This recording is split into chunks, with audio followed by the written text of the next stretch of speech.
বিয়ের ৭-৮ মাস পরের ঘটনা।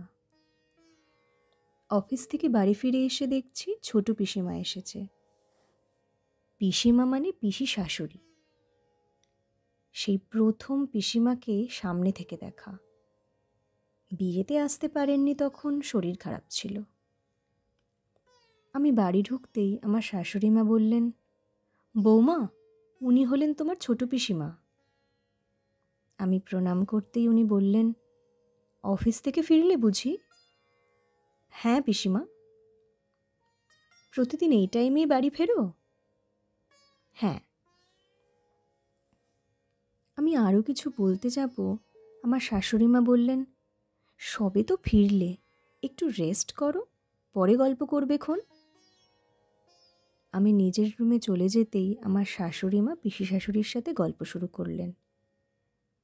ততক্ষণে আমার হাজব্যান্ডও ফিরে গেছে। ও আমার থেকেই ঘণ্টাখানেক আগেই ফেরে। আমি ফ্রেশ হয়ে একটু রেস্ট করি, তারপর আমার হাজব্যান্ড 1 কাপ চা আমাকে নিয়ে এসে দেয়। প্রতিদিন এটাই ওর রুটিন। আর ও ফিরলে আমার শাশুড়ি মা তখন চা করে দেয় ওকে। আমি যেহেতু পরে ফিরি, তাই আমাকে চাটা ওই করে দেয়। চা করে যখন আমার জন্য নিয়ে আসছিল, পিসিমার চোখে পড়েই ব্যাপারটা। তখন কিছু বলেননি উনি। ঘটনাটা ঘটল আরও একটু পরে। রাতের রান্নাটা আমরাই করি, মানে আমি আর আমার হাজব্যান্ড। তরকারি বলতে সেদিন ছিল পনির তরকারি আর ছোলার ডাল। সেটা তখন রান্না হয়ে গেছে, লুচি হবে। আমার হাজব্যান্ড লুচি বেলে দিচ্ছে আর আমি ভাজছি একটা একটা করে। সেই মুহূর্তেই পিসিমা রান্নাঘরে।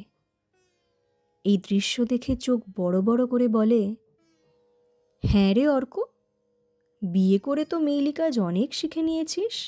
বউকে চা করে খাওয়ানো, বউকে রান্নার কাজে হেল্প করা। অফিস থেকে ফিরে তো রেস্ট পাস না একটুও। বউ বললে তো শুনতেই হবে, যতই হোক চাকরি করা বউ তো। কথাটা শুনে খারাপ লাগলো। আমার হাজব্যান্ড কিছু উত্তর দেওয়ার আগেই দেখি আমার শাশুড়ি মা পিছনে এসে দাঁড়িয়ে পিসি শাশুড়িকে বলে, আরে কি যে বলো ছোটদি, বৌমা ওকে কাজ করতে বলবে কেন? ওগুলো সব আমিই ঠিক করে দিয়েছি। অফিস থেকে তো বাবু একা ফেরে না, বৌমাও ফেরে। রেস্ট তো দুজনেরই পাওয়া দরকার। আর সবাই যদি রেস্ট করে, খাওয়া দাওয়া তো বন্ধ থাকবে না। আর সকালের রান্নাটা আমি করে দিই, দুজনেই অফিস যায়। তোমার দাদা আর আমি এমনিতেই ভরে উঠি। দুজে মর্নিং ওয়াক সেরে এসে আমি রান্নাটা বসিয়ে দিই। তোমার দাদা তখন হাতে হাতে একটু হেল্প করে দেয়। কাজের আবার মেয়েলি বলে কিছু আছে নাকি? আর তুমি তো জানো, আমি ছেলেকে সব কাজ শিখিয়েছি। তোমার দাদাও তখন কত কাজ করে দিত, এখনও তাই করে। কাজ কাজই। আর সংসারে সুখ শান্তি বজায় থাকে পরস্পরকে সহযোগিতা ও ভালোবাসার মাধ্যমে। দুজন যদি দুজনকে না দেখে, দুজনের ভালো মন্দ না বোঝে, তাহলে বুঝবে কে?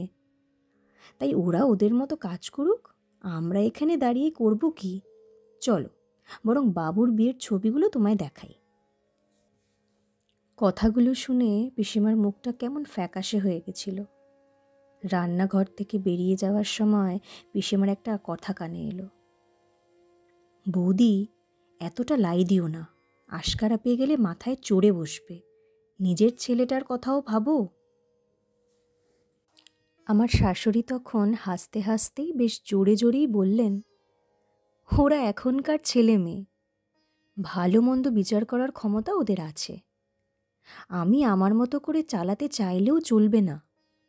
সময় বদলেছে, তাই ওদের জীবনযাত্রার সঙ্গে আমাদেরই অ্যাডজাস্ট করতে হবে।